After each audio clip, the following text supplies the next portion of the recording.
अस्सलाम वालेकुम गाइस, उम्मीद है आप सब खैरियत से हैं। आज का हमारा नया लेक्चर है 9th क्लास के केमिस्ट्री चैप्टर नंबर 1 से इंट्रोडक्शन ऑफ केमिस्ट्री में है।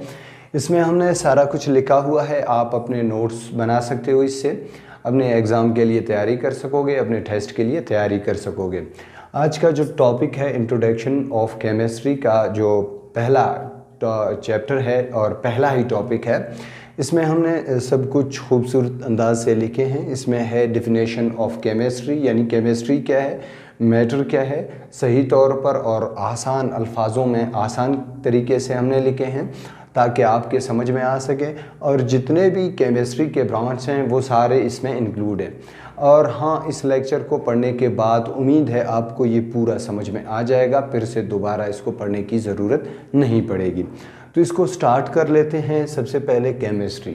देखो, अगर कोई मुझसे पूछे कि केमिस्ट्री का क्या मानी है या क्या डेफिनेशन है, तो इसके मैं सिर्फ दो अल्फाजों से इसका जवाब दे पाऊँगा। वो क्या है? वो है स्टडी ऑफ मैटर। क्या बना? स्टडी ऑफ मैटर, यानी मैटर मादे की स्टडी को हम क्या कहते हैं? केमिस्ट्री कहते हैं। लिहाजा डेफिनेशन के तौर पर तो उसको थोड़ा बढ़ा करके लिखना पड़ेगा, इतना भी नहीं, सिर्फ 2 लाइन।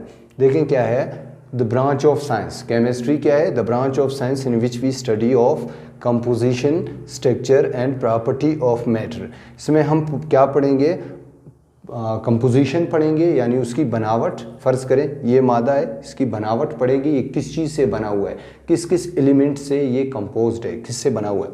स्ट्रक्चर, उसकी साख्त को हम पढ़ेंगे, उसकी शक्ल को हम पढ़ेंगे, ठीक है। साख्त पढ़ने के बाद उसकी खसूसियात या उसकी खासियत हम पढ़ेंगे, उसकी कलर, उसकी स्मेल, उसकी टेस्ट, उसकी बॉइलिंग पॉइंट, मेल्टिंग पॉइंट, किसके? मैटर के पढ़ेंगे। समझ में आ रहा है ना कि कंपोजिशन है, स्ट्रक्चर है और प्रॉपर्टी है किसका? मैटर का। क्या करेंगे? स्टडी करेंगे, अंडर द स्टडी करेंगे। अच्छा, फिर चेंज इन मैटर। मैटर में जो चेंजेस आ जाते हैं या बनाते वक्त, तोड़ते वक्त, वो सब कुछ इसमें इंक्लूड है, ठीक है। तो ये छोटा सा डेफिनेशन है, आप अपने कॉपी पे उतार सकते हो।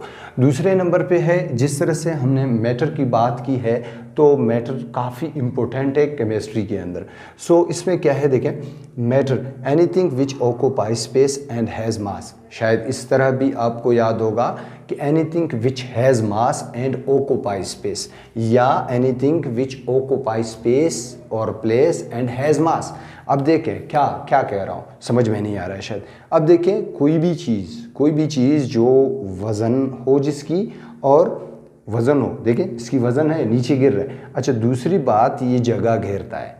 जो जगह चीज़ जगह घेरे या वज़न रखे, वो क्या कहलाता है? मैटर कहलाता है या मादा कहलाता है। अब दुनिया जहाँ की चीज़ें हैं सब मैटर हैं, मेरे नज़रिए से सारे मैटर हैं। क्यों? क्योंकि सब जगह घेरते हैं और सबके पास मास होती है। अगर आपके जहन में है कुछ ऐसा भी हो सकता है कि वो मैटर ना हो। क्यों? क्योंकि उसके पास वज़न ना हो या जगह ना घेरे, वो मैटर नहीं है। तो उसको आप कमेंट बॉक्स में मेंशन करें ताकि हम भी उससे आगाह हो सकें, ठीक है। तो फिर पहले नंबर पे है ब्रांच पे, द ब्रांच ऑफ केमिस्ट्री। जिस तरह से हमारे पास साइंस के बहुत सारे ब्रांच थे, हमने उसको शायद हम कह सकते हैं कि ये साइंस के बच्चे हैं केमिस्ट्री। इसी तरह अब नए शाख हैं किसके? केमिस्ट्री के कुछ नए शाख हैं। तो कुल मिला के कितने? 8 हैं। इसको पढ़ लेते हैं। देखें, काफ़ी आसान छोटे छोटे डिफिनेशन है, इजी, जो आप समझ पाओगे। द ब्रांच ऑफ केमिस्ट्री, पहले द ब्रांच ऑफ केमिस्ट्री ये वाला लिखना है। The branch of chemistry in which we study of physical property of matter, ठीक है। फिजिकल प्रॉपर्टी, फिजिकल से समझ में आ रही होगी कि तिब्बी, जो ज़ाहिरी, हम कह सकते हैं कि ज़ाहिरी।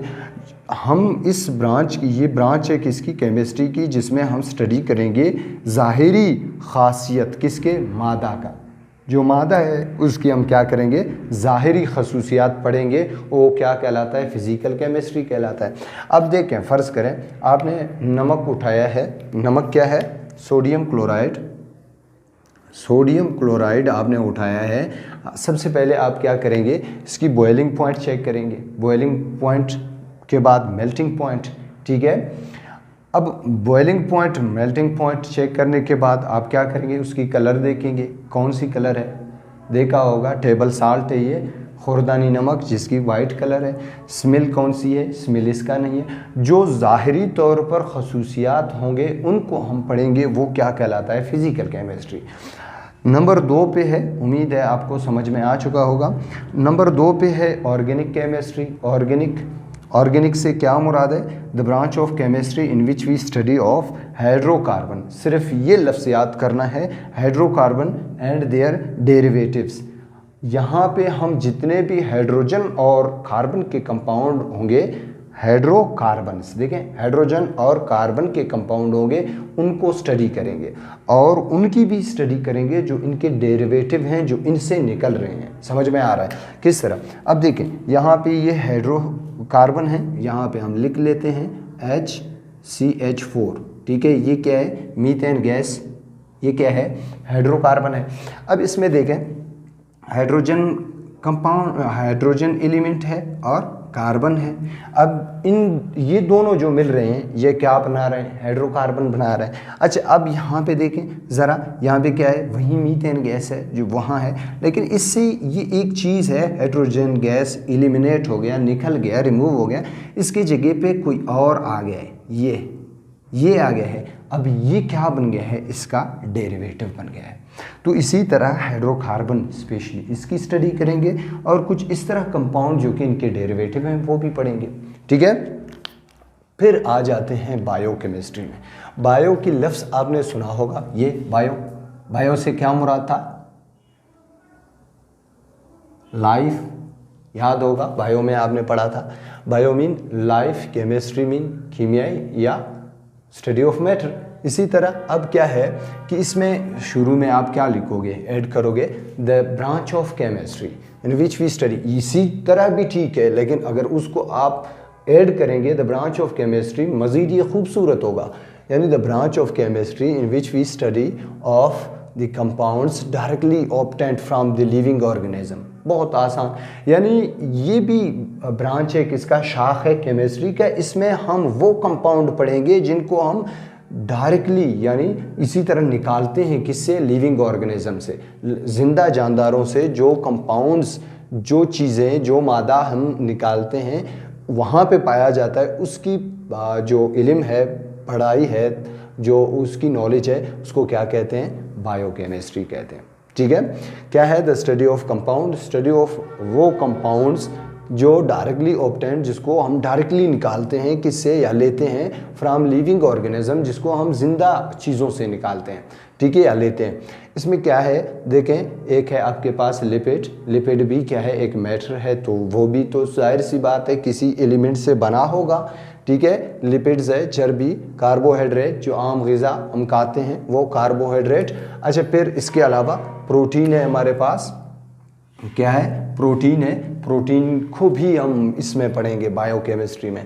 इसके बाद फिर नंबर 4 पे है हमारे पास इनऑर्गेनिक केमिस्ट्री। जिस तरह से यहाँ पे था ऑर्गेनिक केमिस्ट्री, वहाँ पे इनऑर्गेनिक केमिस्ट्री। क्या लगता है कि वहाँ पे हम इनकी स्टडी करेंगे? नहीं, वहाँ इनऑर्गेनिक है, यानी ये इंक्लूड नहीं है, बाकी वही चीज़ें, लेकिन ये चीज़ इंक्लूड नहीं है। तो इसको पढ़ें, देखें द ब्रांच ऑफ केमिस्ट्री। क्या है? The branch of chemistry. यहाँ पे फिर the study of such compound which are not organic. वो कंपाउंड्स पढ़ेंगे जो कि ऑर्गेनिक नहीं हैं, यानी इनमें हाइड्रोकार्बन इन्वॉल्व नहीं है। तो फिर क्या है? जिनको हम मिनरल से लेते हैं। क्या लेते हैं मिनरल से? देखें आप कहाँ पे था, ये है। इसमें जो सोडियम क्लोराइड है, नमक है, उसको हम चिटान से लेते हैं ना। इसी तरह H2O है, वो पानी, वो भी गैसों का कम्बिनेशन है, लेकिन उसमें कार्बन इन्वॉल्व नहीं है, ठीक है। वो चीज़ें जिनको हम मिनरल से निकालते हैं, वो क्या है? उसकी स्टडी को हम इनऑर्गेनिक केमिस्ट्री कहते हैं, जो हमें अर्थ क्रस्ट में मिलते हैं, जो कि और जगहों पे। लेकिन जो ज़रूरी बात है, जो लफ्ज़ मस्ट है, वो ये है कि इसमें हाइड्रोकार्बन इन्वॉल्व नहीं है, बाकी सब कुछ है। फिर देखें इंडस्ट्रियल केमिस्ट्री है। इंडस्ट्रियल केमिस्ट्री में हम क्या पढ़ते हैं? The branch of chemistry in which we study of method of preparation of those things which are made in industry.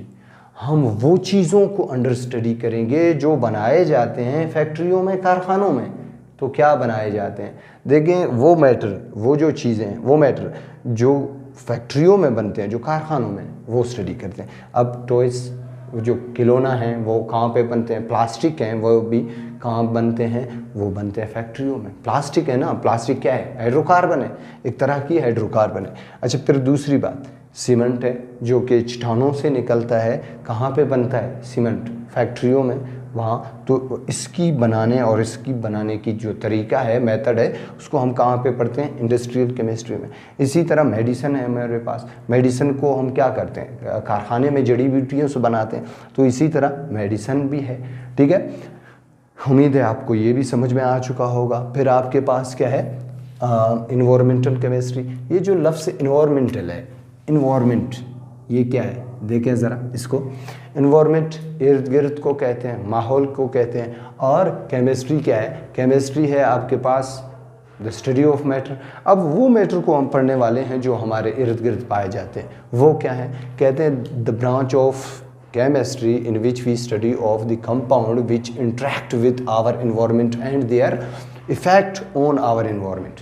क्या है, हम वो कंपाउंड्स को पढ़ते हैं जो डायरेक्टली हमारे इन्वायरमेंट पे असरअंदाज हैं या हमारे इन्वायरमेंट में पाए जाते हैं, और उनकी असरात जो हैं उनको भी हम कहाँ पे उनकी असरात, जो हमारे माहौल पे उनकी असरात, वो भी पढ़ते हैं। किस तरह, उनकी असरात भी पढ़ते हैं। देखें यहाँ पे क्या है, एयर से क्या मुराद है, हवा। आप जानते हो हवा क्या है, हमारे इर्द गिर्द जो गैस घूम रही है हमारे कुर्रे हवा में, वो एयर है। अब देखें ज़रा, अगर एयर है वो साफ़ होगा तो उसके क्या इफ़ेक्ट होंगे। हाँ, जाहिर सी बात है, वो हमारे लिए हेल्थी है, ठीक है, लाजमी भी है, हेल्थी भी है। अगर वो ख़राब हो, पोल्यूटेड हो, तो वो क्या होगा, वो अनहेल्थी होगा, हमारे लिए नुकसानदा होगा। हम एयर को पढ़ेंगे। और दूसरी बात, वाटर, जो हमारे इर्द गिर्द माहौल में पानी है, अगर वो साफ़ है तो उसमें क्या है, तो देखें अगर साफ़ है तो हेल्थी है, अगर वो पोल्यूटेड है तो अनहेल्थी है। वो जानवरों के लिए, जो मैरीन लाइफ है उसके लिए भी, और हमारे लिए भी, और बाकी जानवरों के लिए भी क्या है, नुकसानदा है और ख़राब है। इसी तरह वेस्ट्स हैं हमारे पास, ठीक है, जिनको हम अपने माहौल को गंदा बनाते हैं, वेस्ट बनाते हैं। इसी तरह अगर हमारी इर्द गिर्द साफ़ हो तो क्या होगा, अच्छा होगा ना, बड़ा कूल फील होगा।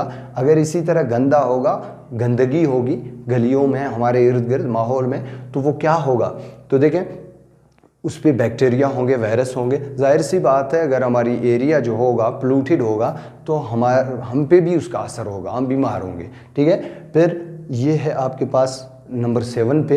7 नंबर पे क्या है, न्यूक्लियर केमिस्ट्री। न्यूक्लियस यानी आप न्यूक्लियर से न्यूक्लियस अगर याद हो, सेल में भी आपने पढ़ा है, एटम में आपने पढ़ा है। एटम की मरकज़ी को क्या कहते हैं, एटम की मरकज़ को, ये जो एटम है, सेंटर ऑफ एटम में जो चीज़ है उसको क्या कहते हैं, न्यूक्लियस। इसमें 2 चीज़ें पाए जाते थे, प्रोटॉन और न्यूट्रॉन, इसी से निकला है, न्यूक्लियस से, न्यूक्लियर केमिस्ट्री। अब क्या है, कहता है the branch of science in which we study of nucleus of an atom. इसमें हम क्या करते हैं, सिर्फ हमें एक चीज़ पढ़नी है, वो है एटम की न्यूक्लियस, ये पढ़ लेते हैं। किस लिए, अब देखें, कहता है कि production of energy from the matter by the nuclear reaction. Production of energy from matter by the nuclear reaction. अब आपने पढ़ा होगा शायद किसी क्लास में, जिस तरह से हम बिजली बनाते वक्त यूरेनियम से स्टीम निकलवाते हैं, उसकी न्यूक्लियस को क्या करते हैं, एक्सप्लोज करते हैं, ठीक है, उससे एनर्जी मिलती है। इसी तरह एटम के जो न्यूक्लियस है, यहाँ पे काफ़ी एनर्जी पाई जाती है, किसी भी एटम के वहाँ पे काफ़ी एनर्जी पाई जाती है। लेकिन कुछ रेडियो एक्टिव एलिमेंट हैं, उनमें ज़्यादा पाया जाता है, बड़ी मिकदार में। तो हम क्या करेंगे, उसकी जो न्यूक्लियस है उसको एक्सप्लोर करेंगे, एक्सप्लोजन देंगे, और उससे क्या होगी, एनर्जी प्रोड्यूस होगी। एनर्जी किससे, किसी भी मैटर से, और उससे क्या होगा, न्यूक्लियर रिएक्शन होगी। जब उसकी न्यूक्लियस के अंदर रिएक्शन होगी तो वहाँ से एनर्जी क्रिएट होगी। जब एनर्जी क्रिएट होगी तो उससे हम कोई काम ले सकते हैं। जिस तरह से बड़े जो न्यूक्लियर बॉम्ब हैं, वहाँ पे भी न्यूक्लियस से ही एनर्जी निकलने के बाद फिर एक बड़ा सा एक्सप्लोजन हो जाता है, धमाका हो जाता है, ठीक है। इसी तरह वो क्या है, उसको पढ़ने के लिए आपको न्यूक्लियर केमिस्ट्री पढ़ना पड़ेगा। लास्ट में है हमारे पास हाँ, जिस तरह से हम मेडिसन यूज़ करते हैं रेडियोथेरेपी के लिए, वो मेडिसन किससे बनाए जाते हैं? न्यूक्लियर केमिस्ट्री की कोई एक्सपर्ट उसको बनाता है और रेडियोथेरेपी के ट्रीटमेंट के लिए यूज़ होते हैं। इसके क्या मानी है? यानी कैंसर, रेडियोथेरेपी से मुराद द ट्रीटमेंट ऑफ कैंसर।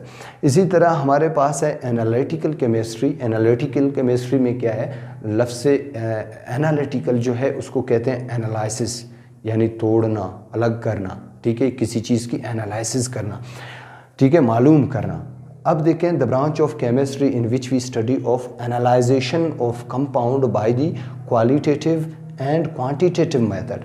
दो मेथड हमको बता रहा है, कौन सी हैं? एक है क्वालिटेटिव, दूसरा है क्वांटिटेटिव।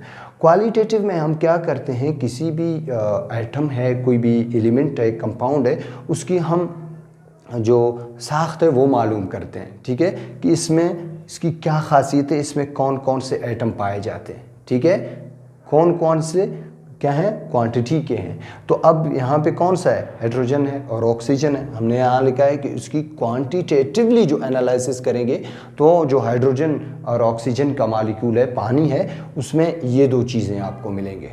क्वालिटेटिवली में जो क्वालिटेटिवली एनालिसिस करेंगे तो ये दोनों चीज़ मिलेंगे। और हाँ, अगर आप क्वांटिटेटिवली एनालिसिस करेंगे तो क्या मिलेगा? उसका क्या मतलब है? मिकदार। इसमें कौन कौन सी मिकदार हैं? हाइड्रोजन है, 2 एटम है हाइड्रोजन के, ऑक्सीजन है, 1 एटम है ऑक्सीजन का। उम्मीद है आपको सब कुछ समझ में आ चुका होगा। आप इसे का शॉर्ट स्क्रीन लेके अपने पास सेव भी कर सकते हो और इसी तरह भी आप अपने नोट्स बना सकते हो। तो इंशाल्लाह फिर मिलेंगे एक नए लेक्चर के साथ। अल्लाह हाफ़िज़।